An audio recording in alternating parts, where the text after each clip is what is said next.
I caught my wife cheating and took revenge by trapping her in massive debt. When I first discovered my wife was cheating on me, it felt like the ground beneath my feet had crumbled away.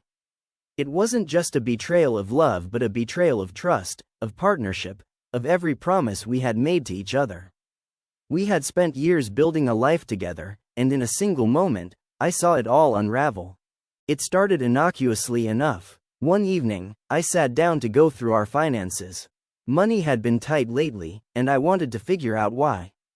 I was scrolling through our shared bank account transactions when something strange caught my eye. A series of expensive purchases I didn't recognize. Spa days, luxury dinners, and even a high-end hotel stay. All things I knew I hadn't been a part of. My stomach tightened. At first, I thought it might be a mistake or perhaps a gift she was planning for me, but as I clicked through the statements, the truth began to take shape. I decided to dig deeper, but I didn't want to jump to conclusions. That night, as she slept beside me, I quietly reached for her phone. My hands shook as I unlocked it. Thankfully, I knew her passcode. Scrolling through her messages, I found exactly what I feared: texts with a man I didn't know. The messages weren't subtle. They spoke of love, passion, and secret getaways. My heart pounded as I read them, and by the time I put her phone down, I felt like I couldn't breathe. The next few days were hell. I couldn't confront her, not yet. I needed time to process what I had found and decide what to do. Part of me wanted to scream at her, to demand answers. But another part of me knew that a confrontation wouldn't fix anything. It wouldn't erase the betrayal, and it wouldn't undo the damage she'd done to my heart. I needed to be smart about this. If she was going to destroy our life together, I wasn't going to let her walk away unscathed. That's when the idea of revenge took root in my mind.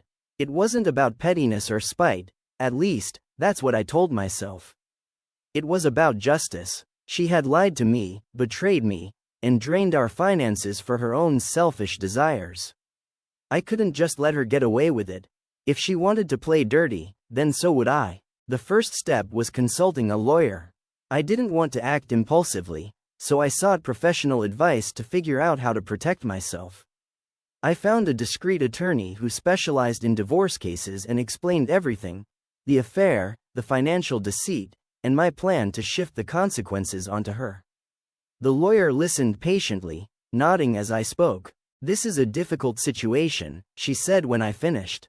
"But with the evidence you've gathered, we can definitely make a case. The key is to act carefully and methodically. You don't want to tip her off before everything is in place." Her words gave me a sense of purpose.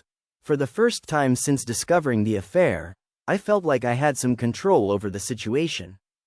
Together, we began to map out a plan. The goal was simple: to protect myself financially and emotionally while ensuring that she faced the consequences of her actions. Over the next few weeks, I worked tirelessly to put the plan into motion. I started by disentangling our finances. It wasn't easy. We had years of shared accounts, joint credit cards, and co-signed loans. But I methodically went through each one, closing accounts where I could and opening new ones in my name. I rerouted my paycheck to a private account she didn't know about and began paying off any debts that were solely in my name. At the same time, I worked with my lawyer to transfer as much liability as possible onto her. Every joint debt, every shared responsibility, I shifted it all onto her shoulders. It wasn't illegal or unethical, it was simply ensuring that I wouldn't be left holding the bag for her extravagance. While all this was happening, I had to maintain the facade of a loving husband. It was the hardest part of the plan. Every time I looked at her, I felt a surge of anger and betrayal. But I couldn't let her see that.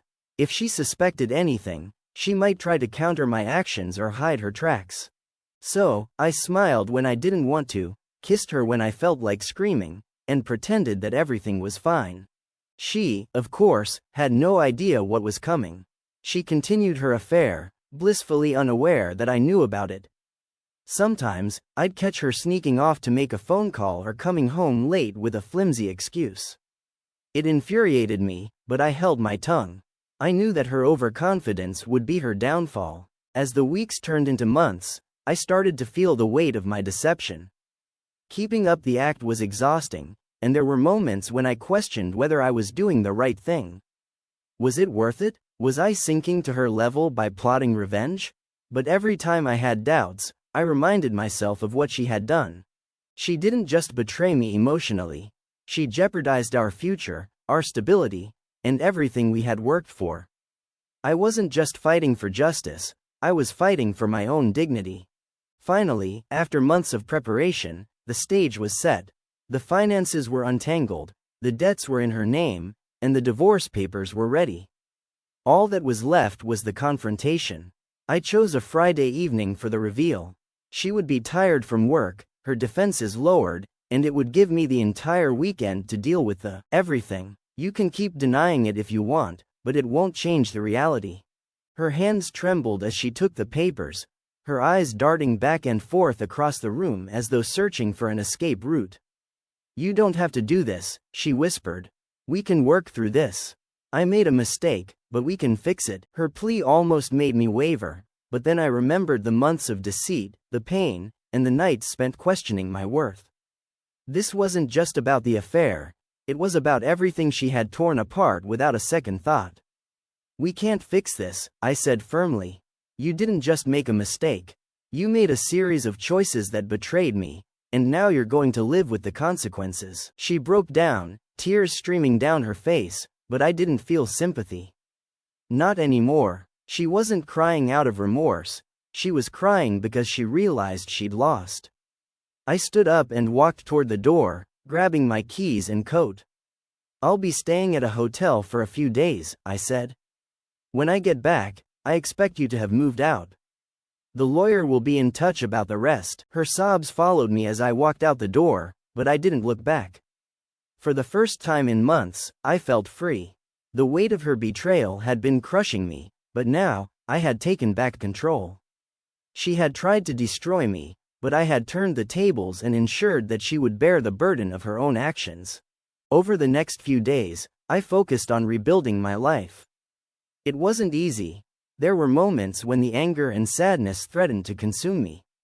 But every time I felt myself slipping, I reminded myself of everything I had done to protect my future.